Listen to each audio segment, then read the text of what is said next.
So, Ilana, Peter, nice to have you here. Ilana, how are you doing? I'm good. Thanks. Thanks for having me. Yeah, no worries. Thank you for showing up. Peter, how are you?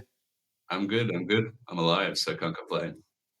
It's the best way to be. It's the best way to be. And we were in the same room in London at Unparsed recently. And that was actually the location where Ilana came up with the idea for this series, the Agony Agent. It was so nice because basically you were saying that many designers have their gripes and worries and things that they want to learn, and it would be great to have some kind of forum where they can post their questions and have someone respond to them, right? To get experts responding. So this is all down to you. Thanks so much. It's a lovely idea, and it's one that we were quite happy to run with. And it's great to have you on the Agony Agent. I would love to know, how was Unparsed for you? Oh, it's really wonderful. It was Yeah, so great to be reunited with so many practitioners, both engineers this time and conversation designers. And I learned a ton from what's happening across the field, which is really important, especially in this time when there's a big shift yeah, towards working with LLMs. yeah. Awesome, awesome. And Peter, was it a good vibe for you? Yeah, yeah, I really enjoyed it. As you know, I was not with my voice most of the time, so I didn't get to do the usual talk to lots of people thing. Yeah. But yeah, I had a really good time. The talks were real good, and yeah, it was really good. Got to be in London, which is one of my favorite places to be. So that was always a plus. Yeah, it's fantastic. And I have to say that pretty much every time I saw you, you were talking to someone. So I'm not sure if you actually got to have that many breaks. Yeah, yeah, yeah. I think that I didn't have a voice for about a week after, so Yeah, no, totally. That's it. You arrived with a sore throat, and perhaps the conference made it a little bit worse. So yeah, hope you got a chance to recover afterwards. I did. Yeah, cool, cool. So what I should have done, and in the random spontaneity of things I'm now going to do, is to ask you to introduce yourselves for anyone who's watching who might not have come across you before. So please, Alana, could you go first and tell the folks a little bit about yourself and your history? Yeah, I'm Ilana Meir. I have about a decade of experience in conversation design. I started off in healthcare before moving to Meta Reality Labs, where I helped launch the Ray-Ban smart glasses and worked in AR and VR for Oculus and embodied AI. And now I'm freelancing in London. Awesome. Yeah, cool, cool. Great to have you here. And Peter, please, a little bit about Yeah, yourself. I'm a senior conversation design advocate at Voiceflow, and I've probably got about 6 years behind me now. My job, I write and create a lot of content about conversational AI, conversation design, and also build prototypes for every single different use case all the time. So I'm constantly building stuff, tinkering, and just trying to, yeah, just make some cool stuff. So yeah, it's good. Yeah. Yeah, that's fantastic. Like a lot of the content you're producing for Voiceflow, I feel like it's extremely useful for people to get a grounding in LLMs. Obviously, you're producing various content, but I know that a lot of people are coming to you, especially for this, and that was your talk at Unparsed, right?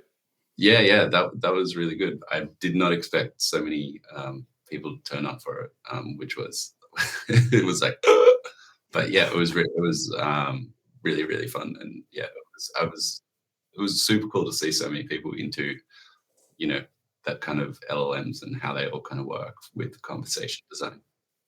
Yeah, I feel like there's a lot of buzz around LLMs. People, of course, we've kind of got the hype, but there's the excitement where people want to learn, and I think maybe that's a good start to get into the questions because there are quite a few focused on LLMs in here. Uh, so, Ilana, can I start with you? Would you like the first question? I'm ready. Okay, cool. How can you create beautiful interactions when clients and management are focused on archaic solutions? I empathize with this one, and I think that most, if not all, designers do. That it doesn't seem like um, the organization wants to adopt what we see as the ideal state. And the first thing that I would do here is I would ask why are they stuck on this archaic solution? Is it because their resources are going somewhere else? And that might be time, that might be they want to launch sooner, that might be their staffing resources are somewhere else. They might have either high priority items, in which case there's not much you can do other than share out your designs and say, hey, when we get to this, it's design, let's revisit it. It may be that they're not aware that um, I'm going off the term archaic, which means that other people are ahead of this group. They may not be aware of what their competitors are doing in that space. And so it could work to bring it to their attention, and you'll have to read the room here about whether this fits the situation. But you can start with a competitive analysis, which is something that I would recommend anyway, and say, hey, this is how our competitors are approaching it. Here's where we're at in order to deliver what our customers are expecting and exceed their expectations to stand out here. We want to do X, Y, and Z. I recommend prioritizing these components of it. Um, and the third thing I'll say about that is that as a designer, you are an expert at what is a beautiful interaction. Everybody in your team is a human that can experience it, but because they've been living in that world, they might be really used to these old systems, and so it feels seamless to them, and they might not know what kind of accommodations they're making. And so it partly is the job of the designer as the expert in the room on what a seamless experience is to expose the flaws of the current system and bring it to the attention of the people whose expertise lays elsewhere. Yeah, that was a wonderful answer. Yeah. Would you even say that the designer may have to work within the archaic system, so to speak? If, like essentially being a designer means working with what you've got, right? And sometimes you may have to work in that system. Yes, absolutely. And the system might be tied to other archaic systems. There may be reasons why you have to stick with what's there. Um, and so what you got at is kind of the second part of this, which is if you can't make any progress, how do you as a designer come to some sort of peace with the fact that you've just made something that isn't going to come to be? And there are two ways that I think about this. The first is you can start to see a beautiful solution also in what's working with the cross-functional team and what is the best design that's possible given the constraints, like you were mentioning. If it's tied to another archaic system, what's the best that I can do with what I've been given? And then the other thing is, while you've been doing the best that you've been given, if you need an outlet for that artistic drive, you can try and find it outside of work. You can volunteer and help a company that doesn't have as many design resources, or find another artistic pursuit where you can really fly and let your creativity go and see what you imagine become realized exactly the way that you imagine it. Yeah, fantastic advice. Peter, if you got any thoughts on that? Anything Um, you would want I, to I add? mean, yeah, I mean, I guess it kind of depends on what archaic is. Like, if it is just an old school, I say old school, like it's just a rules-based NLU system, you can still do a lot with that. You can start thinking about where you can pull data from so that you can augment an experience to seem as lifelike and good as possible. And if you're talking about something which is just buttons only, then you'll probably have a bit of trouble there. But yeah, I mean, start doing stuff outside of work.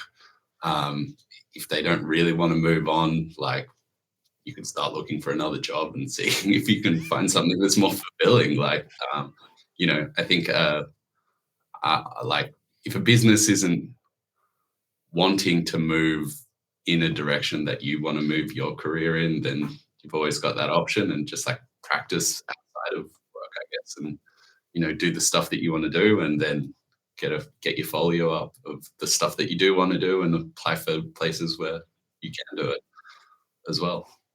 Yeah, it makes perfect sense. I think designers always have to compromise, right? But Yeah, if someone feels that their hands are tied constantly, then perhaps they may want to consider uh, another place. Yeah, yeah, yeah. Okay, exactly. cool. Thank you, thank you. So, question number 2, and this one is for Peter, please. Yeah. Quite a long one, but I'm going to read it out. How can I start to learn sentimental analysis with little coding experience? And in turn, so there's part 2, how can I utilize conversation design skills to help the chatbot output to sound more emotionally sensitive? Yeah. So I mean, I guess you don't really need coding experience to do sentiment analysis because we have LLMs. But to explain, I guess if you look back at how sentiment analysis worked, it kind of previously wasn't done that well. Like, it was a rules-based system. You would have basically like word dictionaries, and all these words would have scores to them. So like, great might be a +2 and terrible might be -2.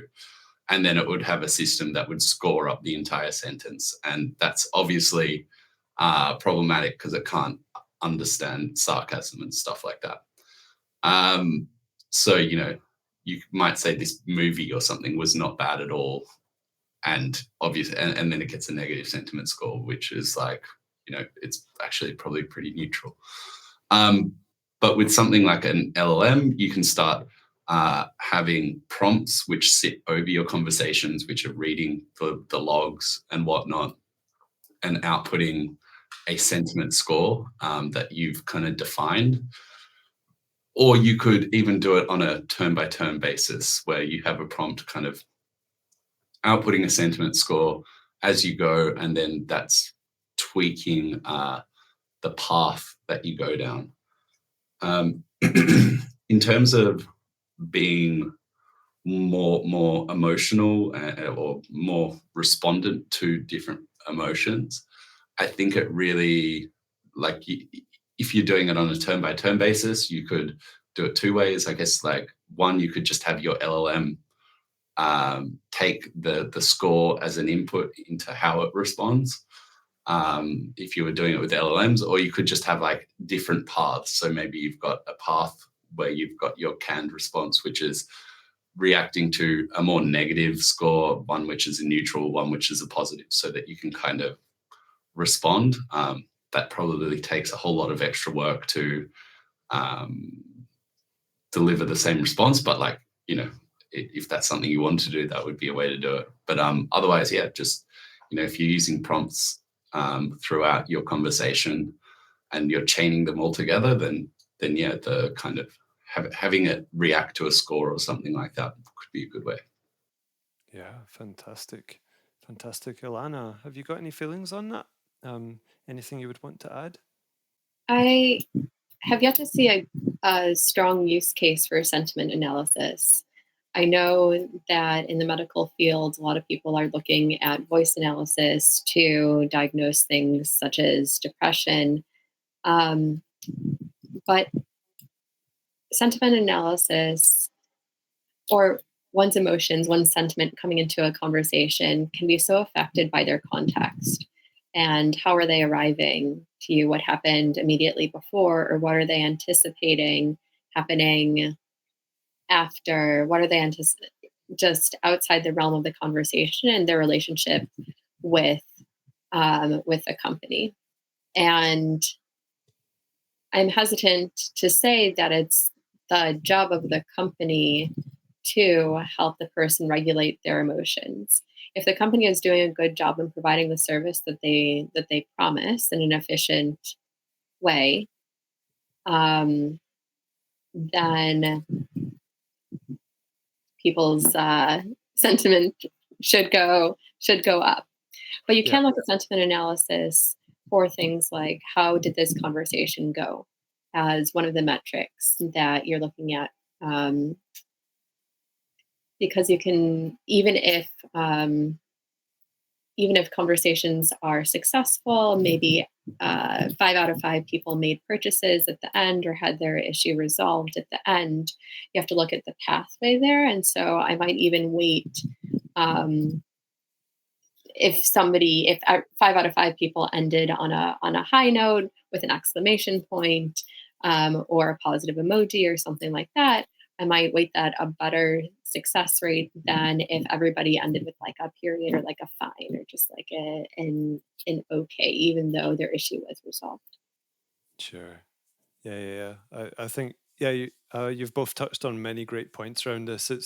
It's really something that I don't see being. I'm not aware of it being utilized a lot, and I always wonder about the danger of false positives or false negatives. Like misinterpreting the emotion and where that leads, and not just perhaps in the current experience the user is having, but if data is being collected on the person's emotional state, like what's being done with that, especially if it's being wrongly collected. It's like it's a huge kind of worms, right? This area. It's we could probably talk about that one all night. Uh, the ins and outs of it. So yeah, thanks so much for those responses. Um, I would like to go on to the next question for Ilana. And I realize that these questions are actually going to get longer and longer, but this is what we received. So of course I want to do them justice and read out what we got. So please, Ilana, um, here's what we received. Uh, they're asking about educating the user on the effective ways to start a conversation. How to encourage more than 2 words, but not an essay, so the NLU can understand the intent and reduce unmatched utterances. They say this seems to be hitting a brick wall for me, no matter how we promote this piece. Once they start effectively, we have a very high matched intent success rate. How do you feel about that one? What advice would you give? The intention that I'm hearing behind this question is, okay, we have good NLU technology, but we need the user to collaborate. We really need this thing from them, and then we can make it work. And instead, I like to think about technology as how do we serve the people. And so if they have to think too hard, I think that the technology is not doing its job. Hmm. And if we have to teach people too much, their satisfaction is going to go down. Uh, Task completion is going to go down, and ultimately, that's going to hurt the brand. Even if you have something that's a very high motivation um, purchase or case where people really want to make it through the system, we've already all been in a case where we get really frustrated with what's happening and we just want to know what we have to do, but we don't want to have people have to think too hard about how to do a specific dance for us so that we can better serve them. Mhm.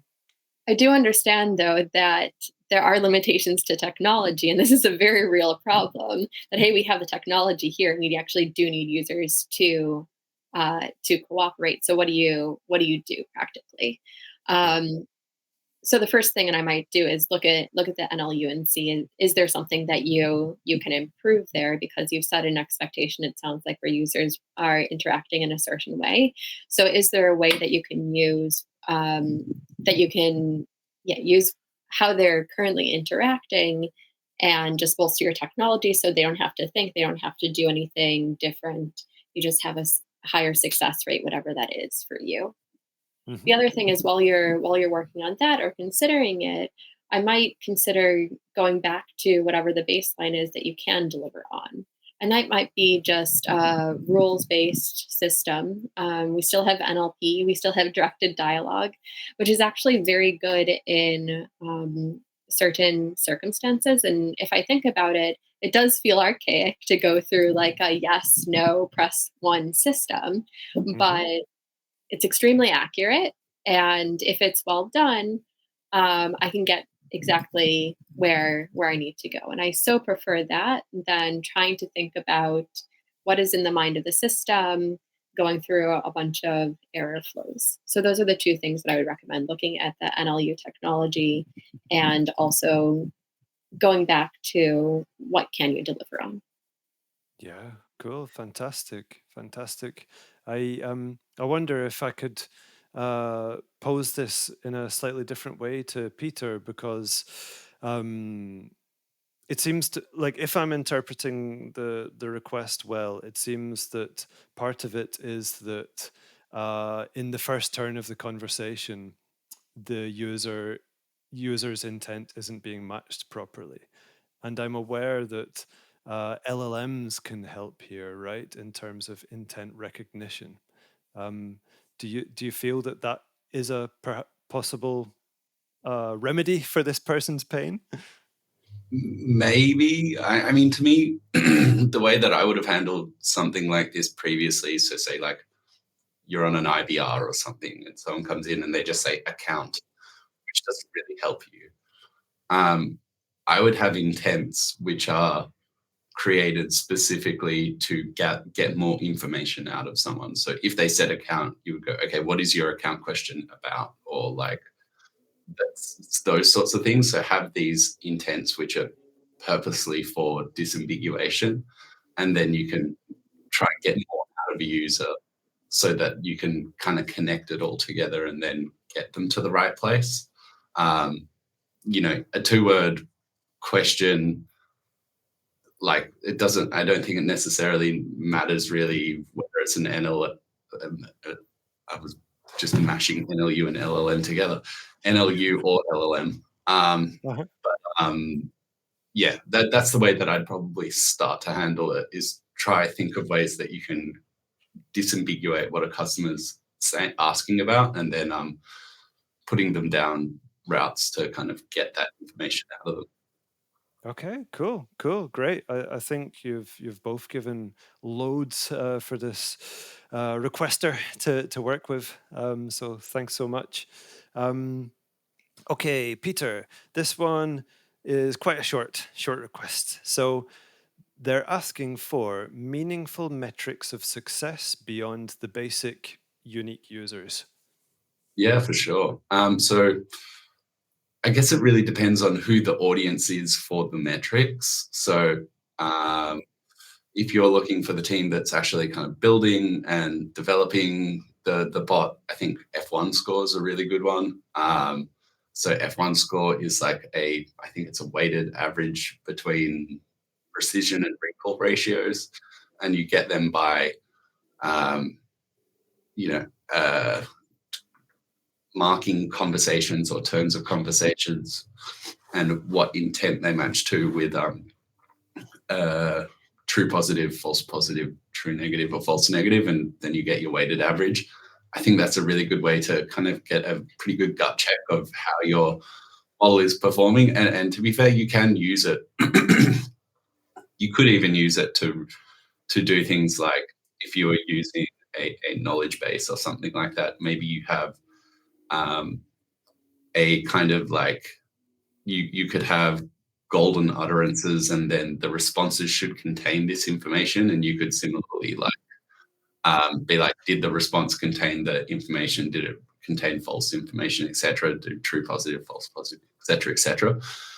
Mhm. uh, a few ones that I think are really helpful, and kind of um they kind of help everyone involved, is like things like, I've seen a kind of, I think it's a potential, or potential automated resolutions. resolutions or something like that.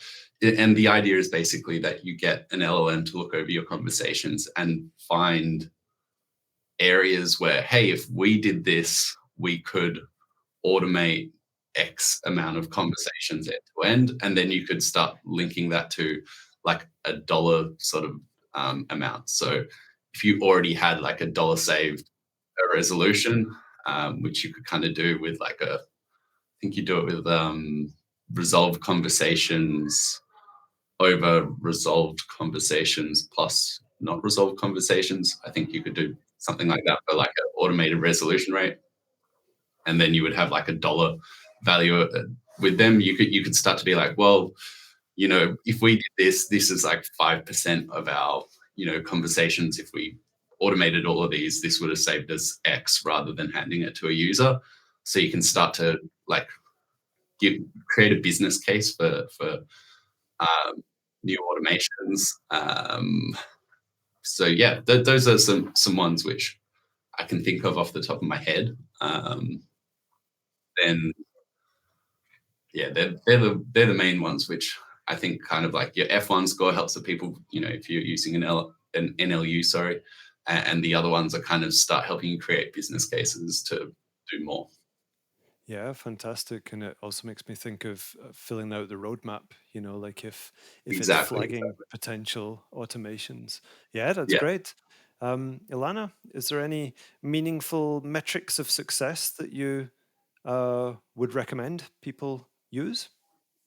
Yeah, in addition, I recommend looking at what user research says users are looking for, especially when it comes to particular experiences. So let's say playing music.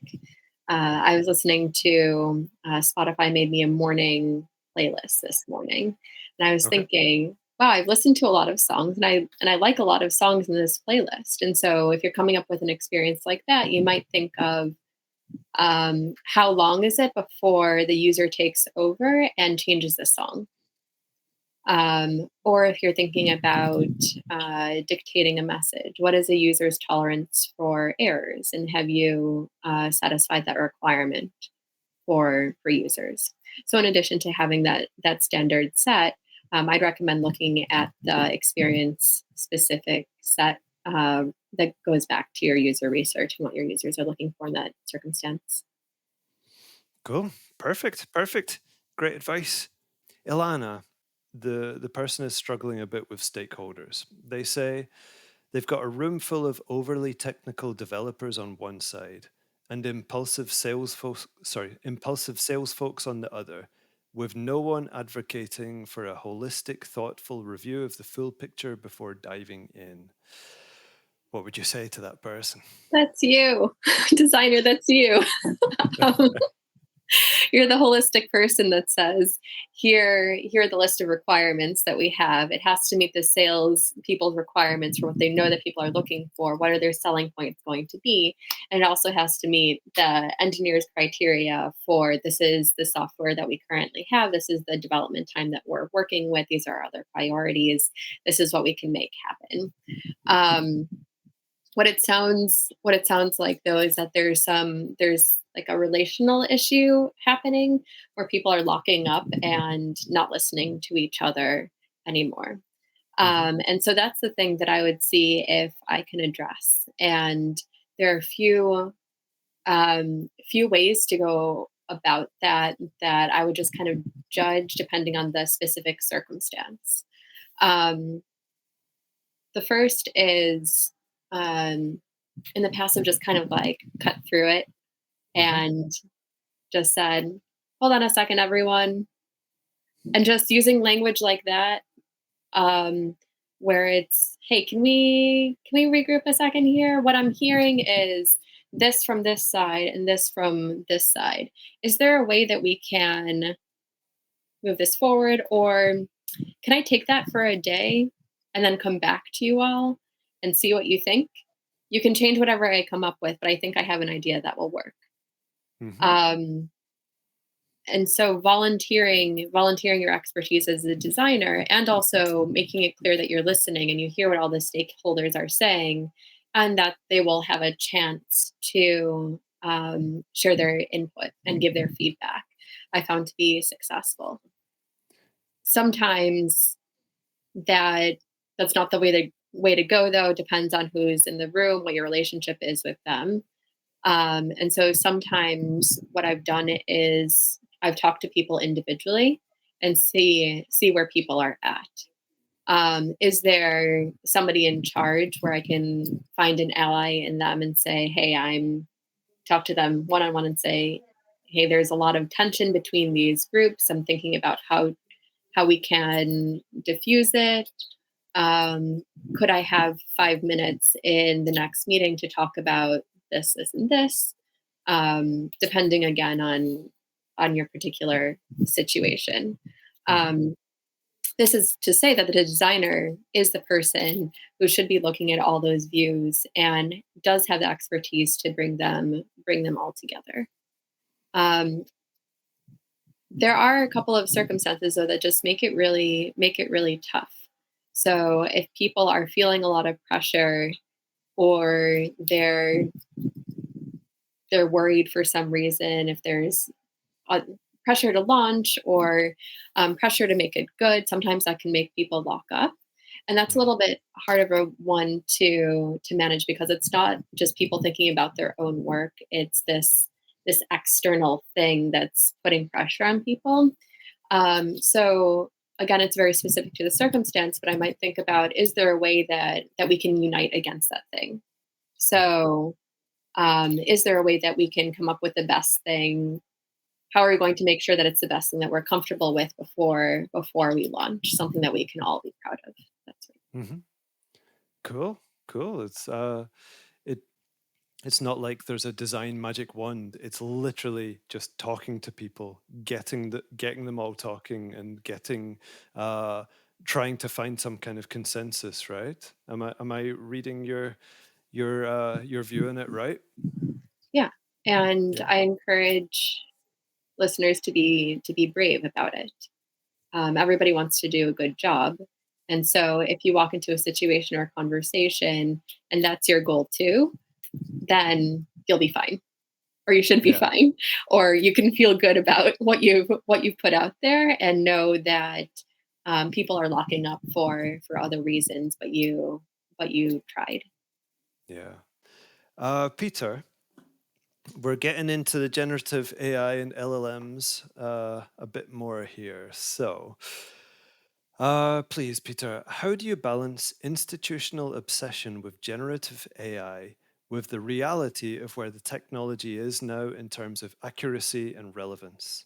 What's the best strategy for educating stakeholders that it's not as simple as just sprinkling a little ChatGPT on it? Yeah. I mean, ChatGPT itself is a fairly complex wrapper around an API. Like, it's not, you have access to the APIs. What ChatGPT itself is like a whole heap of UX and a whole heap of stuff around it to do complex stuff. But I mean, I personally think I feel like we're starting to get into a bit more of the kind of trough of disillusionment. The way that I'm seeing a lot of the media at the moment is I'm seeing a lot of like, oh, it hasn't solved all our problems and we haven't increased efficiency like we thought we were going to, and it isn't the thing which is going to save us from inflation and all those sorts of things.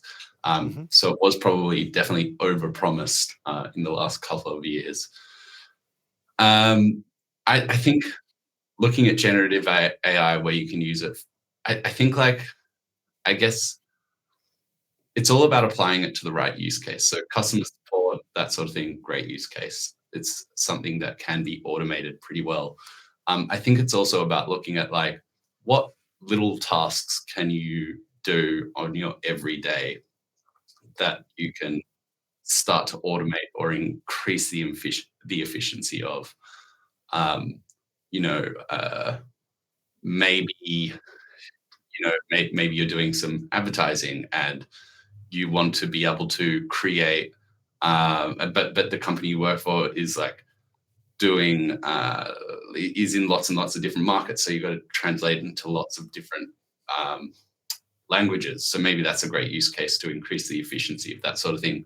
Obviously, you still got to get someone to read over it who can understand those languages, but it's kind of a great way to kind of augment what you do. Something that I've been doing a lot lately is like, because I have to create so many demos all the time, is like quite often, a customer might be like, I want to see a track my order flow or something like that. And if I can get access to all their FAQ docs and stuff like that, quite often they have all the information that I would need to understand how a track my order works at their company. And I might just chuck all the FAQs into something like Claude and ask it to like literally create a flow diagram of how it works at that company, so that then I can get straight into designing something to understand how I could create something that would work within their systems. So yeah, like I think it's just about, generative AI can do a whole heap. I think you should feel lucky that your organization is like kind of really enthusiastic about it, because it gives you a lot of opportunity to do a lot of things and have a lot of fun. But yeah, you should temper expectations. You should look at trying to, do things where it kind of works. And like, yeah, I think the other actually the thing is as well is a lot of people don't understand that you can't just throw an LLM like a whole heap of PDFs and it'll be good. Like Yeah. it's that kind of old ML adage of like garbage in, garbage out. And I think that's what a lot of people have been finding with, their Microsoft Copilots and all those sorts of things, is they've just given it access to this whole pool of knowledge and it's not pulling the right knowledge. And that's just because that's kind of the way vector databases work. So it's really about like, if you want this stuff to be really good, you need to also curate the knowledge sources that it's using so that it's more optimized for search and retrieval and that sort of thing. Yeah, cool. Yeah, that sounds like some pretty comprehensive advice.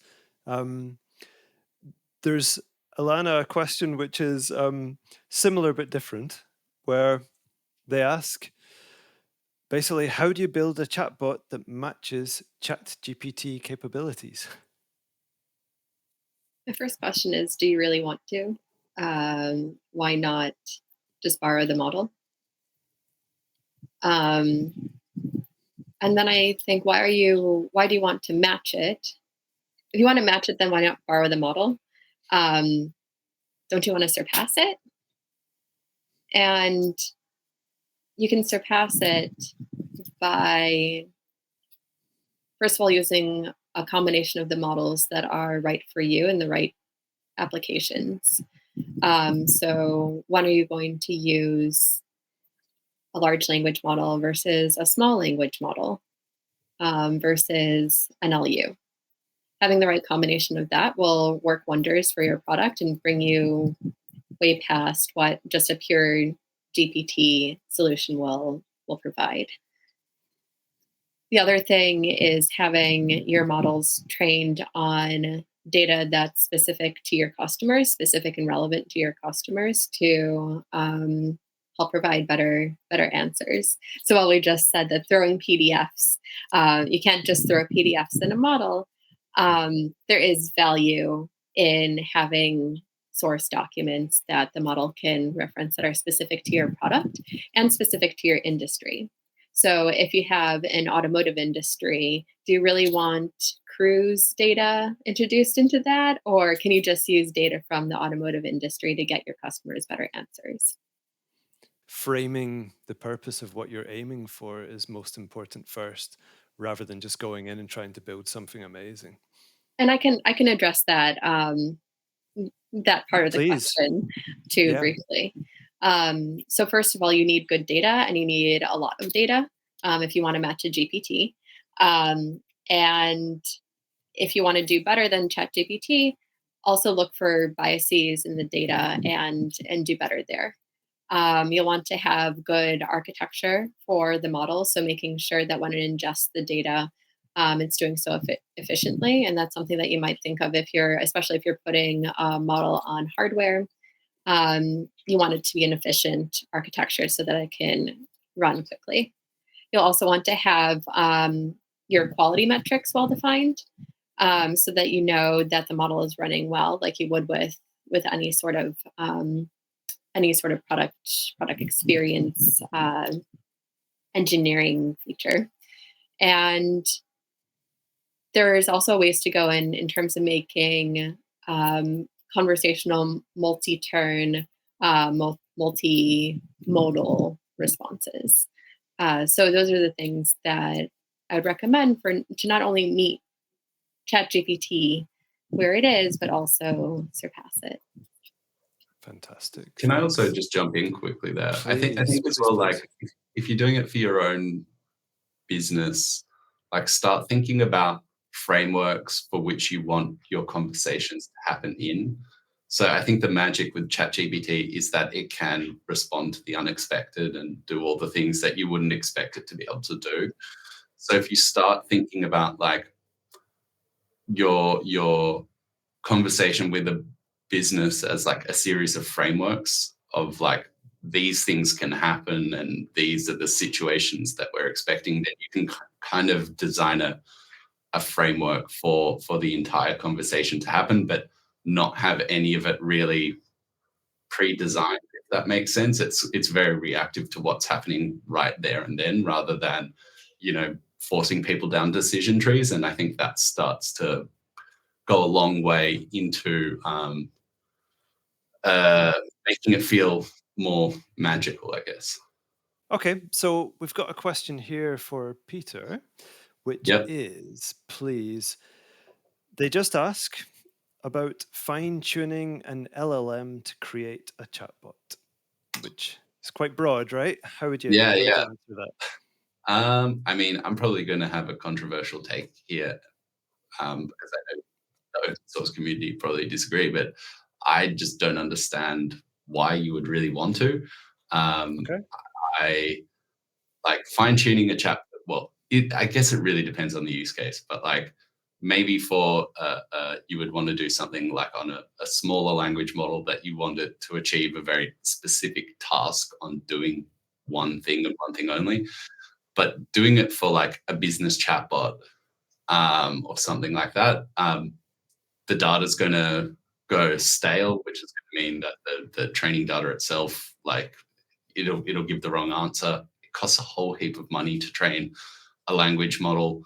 Um, and generally, the thing that I've seen is that the bigger your model gets, the better it is at doing things. So if you have a look at, say,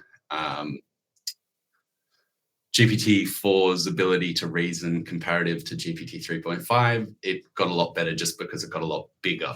I think instead of looking to fine tune, what you should really be looking to do is more at the architecture of your whole system. So, having something like a vector database to pull knowledge from, curating your sources of data really well so that they can be pulled effectively. And yeah, I think personally that's probably more what I would do rather than trying to train a large language model. Um, you know, I think the power of a large language model so far anyway is that scaling laws have shown the more data we put in, the better these get. So getting a llama model and fine tuning it on your business's data, I just don't think it's really worth it. You can just use a vector database, and a vector database can be updated way easier than a retrain of a large language model. Cool. Thanks. Sound advice. Okay, so Ilana, uh, again, it's someone kind of asking around the education topic, and they say, or they're asking about making people see the value of CAI and proving to them that its power lies in having it be designed by someone who knows what they're doing. How would you respond to that person? Um, Before and afters are really powerful, as are demos. Um, so, can you come up with a quick prototype and have your stakeholders go through that and feel the difference between what exists and what conversation designers can can provide? Also, um, some A/B testing. So this is before, this is after. People can look at historical use cases.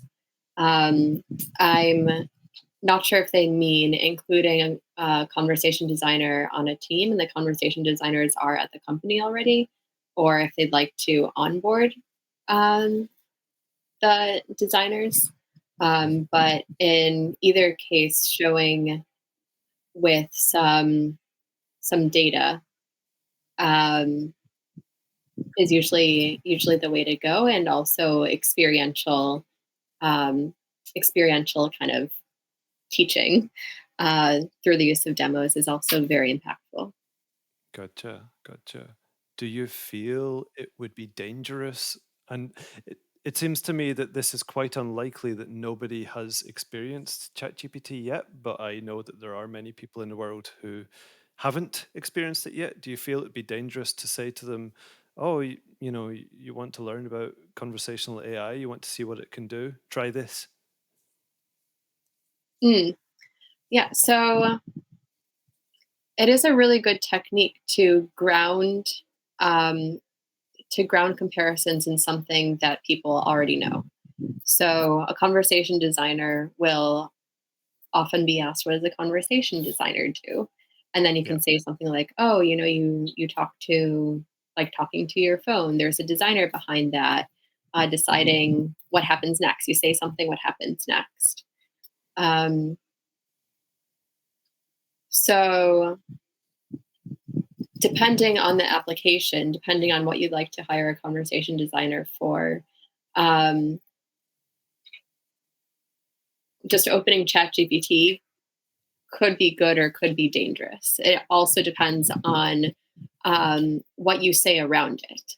So, are you identifying what the gaps are? Because it's really easy for people to say, oh, I can do this. Yeah. But are they experiencing the ways that it becomes difficult and how it doesn't perform quite the way they want it to? So this is a long one. They say, exclamation marks, the hype of LLMs. My dev team is setting up our SaaS solutions with LLM integrations to make conversational bots for mainly FAQs as a start. But it doesn't seem scalable.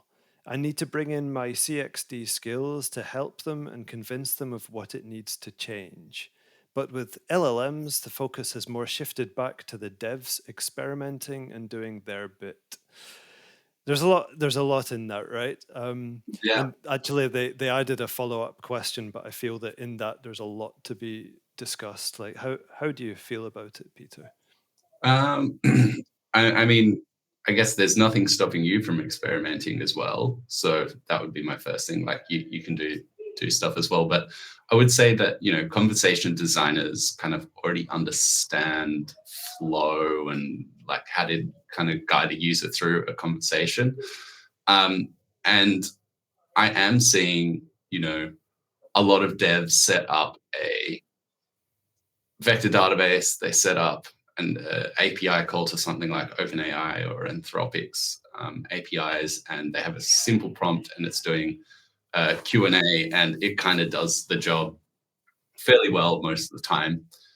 But, I talked before about setting up frameworks for conversations to happen within. And I think that's where, a conversation designer can really shine. Say the vector database pulls a whole lot of similar information, or the user's question is kind of vague, and the only way to answer that question is with a wall of text, which is just, not really that great for the user. You could start designing frameworks which are going, okay, like the user's question is vague. Like, let's, based on the information we have retrieved, let's ask a more pointed question to them, and then use that kind of history of the conversation to actually give a more pointed answer. You could think about things like asking follow-up questions after you've given a response that are in line with all the other information that you've retrieved and all those sorts of things. And those are all sorts of things which a conversation designer can do. And yeah, that's kind of where I would start to look on the FAQ sort of side of things. And yeah, I would start practicing more, and show them what you can do, and be like, hey, like this is why I think a conversation designer could be helpful here. If you needed like resources and like, I guess, how to do that stuff, uh, I would be remiss to say if you didn't visit the Voiceflow blog or our YouTube. We've got heaps and heaps of stuff there. Sure. I think there's a really good course on prompting by learnprompting.org. It's only like 20 US a month. It's like a heap of good stuff on there. I've used it, like I've learned stuff on it. And I think, and I'm going to butcher her name, Micah Groeneweg. Yeah, I am not very good at Dutch. I believe she's doing a course sort of thing, and I remember her old kind of combo cat ones, which she did about NLU and that sort of stuff, like a while back. They were quite helpful for me, so I'm sure that whatever she's doing is also quite good as well. Yeah, fantastic. Yeah, some great tips in there, some great resources. Ilana, have you got any thoughts on this one? Is there anything you would want to add? Yeah, so what I heard in that question is the designer's wondering how to slow down this train. Seems like the engineers are speeding down the track. How do I slow it down? And let's think about this step by step and whether it scales. So I think that this is also an advocacy question, partly. And what I would recommend is talking to the right people to find out why are they speeding down the track, first of all, because you have to start with where people are at to move them somewhere else. And then do a little research into what resourcing would be needed to do what you want to do, and then put together a case for, this is what we're doing. These are the pros and cons of this approach. This is what I think we should be doing. And these are the pros and cons and what we would be missing out on, the technical debt we would be incurring if we continued down this path. And then present that case to the engineering manager, probably to your manager first, to make sure that they know what's going on before going to the engineering manager or whatever leadership team is most appropriate. Mm-hmm. You should know, though, that you might not be successful. They just might be headed down that path. The organization might be behind them. And that's when I think about the advice that one of my former managers gave me, Reagan Kim, which is, you can catch them at the next station. Yeah. So, well, you can move with the urgency that it has to happen now. Sometimes you just have to think, okay, the timing isn't right for them to hear the message that I have to say. I have all the work done. I've let my leadership team know what I think. And I'm going to look out for an opportunity to bring this back to where I think it should be. And that might be after they find out that it isn't scalable and they're looking for that scalable solution. One more question for each of you. Ilana, please. Someone is asking about context switching multiple brands in a services organization as a manager. How do you feel about that? It's like hyper specific, right? What advice would you give to this person? Is there something that you feel you would like to say? So context switching is really difficult, and we know from just kind of common knowledge at this point, but there's been research done that it's not good for your work, that productivity goes down the more that you're context switching. So it's a problem that I think that we can all relate to, whether professionally or personally or blending personal and professional. Um, so there are some things that I would recommend. One is, can you limit the context switching at all? So can you do some calendar management, maybe only have the flexible meetings that you can move around, have only certain brands on certain days, and of course you'll be getting messages about different things, but as much as you can, keep it limited to um, as few subjects as possible. Mhm. The second thing is, can you limit the time that you're available to be message about different brands? So you're not trying to focus and then trying to answer a question about this and then a question about this and then a question about this, which takes your focus away. Can you talk with your team and say, hey, I'll respond right away if you say that it's urgent, but during these hours I'm going to be in a focus block and I'm only going to be focusing on this brand, then I'm only going to be focusing on that brand. It does take a lot of discipline, especially when you get going, but the mental clarity that comes with it is worth it, worth exercising that muscle. Yeah. The other thing is, when you're talking to somebody, even if you're very familiar with the problem, it can help to start a call with, can you remind me why we're here? Can you remind me what we're talking about today? And just Mhm. let your team know what's going on. That you're switching between a lot of things, and if you just if they just provide you with a little bit of a lead, you'll know. It's like going back 10 seconds in a podcast or in a show to remember where you were at. Somebody can give you that Yeah. little thing. And something else is, you can make your physical space a little bit different. So if you're a person who still uses a notebook for something, you can have one of those notebooks that have different colored sections to give yourself a visual cue. Oh, hey, I'm in the world of this brand now. And if you're using digital notes, then maybe write in a different font color. Anything to give your brain that cue that you're operating in a different world.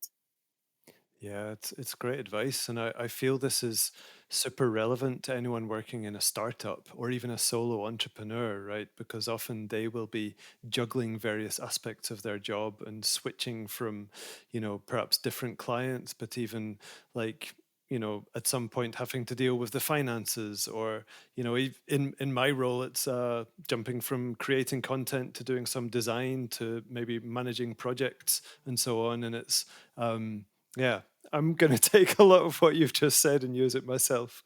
So that's great. Now we're on to the final one, which is for Peter. Sweet. Um, yeah, it's an interesting one. They give an example which I'm not totally sure that I follow. So hopefully, like, let me know how you get on with it. I'll try and read it all out. They say, the initial question is, how can we go beyond the client's information? And their example is, a user asks for game meat at a butcher's assistant, as in, I guess, AI assistant.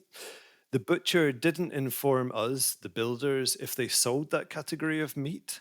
The assistant has no way of knowing that elk meat is game meat, so it says so it says to the user that it doesn't know what the user is talking about, and then the assistant is wrong due to the lack of information on the client side. Um, How do you feel about that is an interesting question. that? So, I mean, it all really depends on, I guess, the architecture of what you're building. If you're using large language models, and say in your prompt you have like all the meats that are available, I actually feel like it probably would get if you said what, do you have game meat, and you had elk meat listed as one of the things, I'm fairly certain that it would work, and it would say the right thing. In terms of, like, you could maybe also do like a vector database again, and you would have tags of all the different types of meats. So maybe you would have like you would have beef, and you would say that it is cow or whatever. And similarly, you would have elk and duck, and you would say that the variety is game. I don't think I've ever talked about meat this much while talking about conversation design. Although I do talk to a lot of stakeholders. So yeah, like I think that would be sort of like, if I'm thinking about like actual implementation and using LLMs, that's maybe how you do it. Other than that, like, it's probably about having like a process of, where you are capturing information from your client and making sure that you have all the information and all that sort of stuff, and then reading your transcripts and then updating things as you go. Like, maybe, if you were doing it the old school way, you would have had a entities for game meat, and elk would have been a synonym for a game meat and that sort of thing, and you would have been able to find it like that. So yeah, it's probably also about just having a good process with your customers and asking the right questions of them. They don't know what your system will need necessarily, and you don't know everything about their products. So like, ask the questions and have a good dialogue with them. And you can probably start nutting a lot of that out before you go to launch, and after launch, it's just read the transcripts and update things as you go. Amen. That's totally fantastic advice. Ilana, would you add anything to that? Final closing thoughts on the last question, or how do you feel about it? When working with models, it's really good to know what your model is good at and what it's not good at. And it seems like this person is well on their way to understanding where the flaws are. And something that we haven't talked about today, but I think is really important, is conversation repair. And knowing that information is missing, and there might be other information missing that we don't know. How can you design a prompt to get the conversation back on track, or to give users the information that they need to know that you do actually know what they're talking about, so that the conversation can continue. Yeah, fantastic. Okay, well, you have been wonderful, Agony Agent. How did it feel for you, Ilana? Was it okay? Yeah, it was wonderful. I love this initiative, where it's kind of anybody has access to mentors. Yeah, cool. And can Yeah, also learn from the questions that other people have that they maybe haven't even thought to ask. So wonderful. Yeah, it's a Thank you for dialogue, including right? me. Yeah, no worries at all. Thank you so much for everything you've given. You've given a lot of great advice. And for you, Peter, was it okay? Yeah, it was all good. It was all good. I like the sound of my own voice, so no, but yeah, I enjoyed it. It was good answering some questions, and yeah, some of them were pretty random, like the elk meat one. But yeah, I I really shout out wonder. to whoever gave the elk meat question. I was like,